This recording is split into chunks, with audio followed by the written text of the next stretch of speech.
अगर क़यामत के दिन आपके सामने आपकी सारी नेकियां रख दी जाएं और फिर एक एक करके सब खत्म हो जाएं, तो आप क्या करेंगे?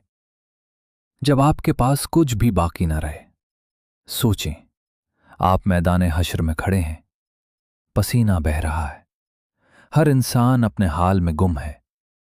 आपके हाथ में एक नामा आमाल है और इसमें नेकियां ही नेकियां हैं, नमाजें, रोजे, सदका।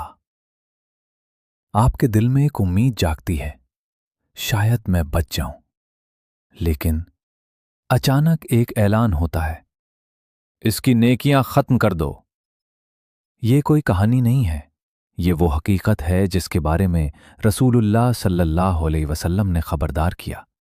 आप सल्लल्लाहु अलैहि वसल्लम ने फरमाया, क्या तुम जानते हो मुफलिस कौन है? सहाबा रज़ी अल्लाह अन्हुम ने कहा, हम में मुफलिस वो है जिसके पास माल ना हो। आप सल्लल्लाहु अलैहि वसल्लम ने फरमाया, मेरी उम्मत का मुफलिस वो है जो क़यामत के दिन नमाज, रोज़ा और ज़कात लेकर आएगा, लेकिन वो किसी को गाली दे चुका होगा, किसी पर तोहमत लगा चुका होगा, किसी का माल खा चुका होगा। सही मुस्लिम। अब मंजर बदलता है। एक एक करके लोग आते हैं और कहते हैं, या अल्लाह, उसने मुझे तकलीफ दी थी। और फिर उसकी नेकियां उन्हें दी जाने लगती हैं। नमाजें, रोजे, सदके, सब कुछ एक एक करके दूसरों के खाते में जा रहा है। सोचें, जिस चीज पर आपको सबसे ज्यादा फख्र था, वही चीज आपके हाथ से निकल रही है। लेकिन यहां एक और चीज होती है। जब उसकी नेकियां खत्म हो जाती हैं, तो क्या होता है? रसूलुल्लाह सल्लल्लाहु अलैहि वसल्लम ने फरमाया, फिर उन लोगों के गुनाह उस पर डाल दिए जाएंगे। सही मुस्लिम। यानी वो शख्स जो नेकियों के साथ आया था, अब गुनाहों के बोझ के साथ खड़ा है। यहां एक लम्हा रुकें और अपने आप से पूछें, क्या हम भी वही जिंदगी तो नहीं गुजार रहे? हम इबादत करते हैं, लेकिन जबान पर काबू नहीं रखते।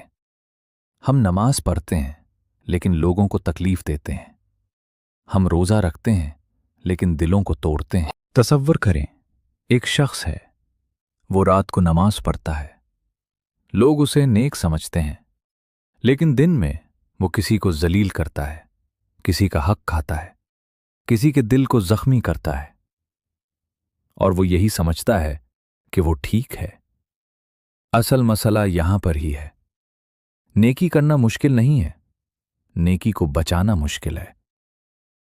क़यामत के दिन सवाल सिर्फ ये नहीं होगा कि तुमने कितनी नमाजें पढ़ीं, बल्कि ये भी पूछा जाएगा, तुम्हारी वजह से कितने दिल महफूज रहे, कितने दिल तुम्हारी वजह से जख्मी हुए, कितने लोग तुम्हारे नाम से डरते थे और कितने तुमसे सुकून पाते थे। सोचें, अगर आज कोई शख्स आपके सामने आकर कहे, तुमने मुझे तकलीफ दी थी, तो आप क्या जवाब देंगे? क़यामत के दिन कोई वजाहत नहीं होगी, कोई मौका नहीं होगा, कोई सॉरी काम नहीं आएगा। सिर्फ हिसाब होगा और इंसाफ होगा। मसला ये नहीं कि आप कितनी नेकियां कर रहे हैं, मसला ये है, क्या वो नेकियां क़यामत तक आपके पास रहेंगी?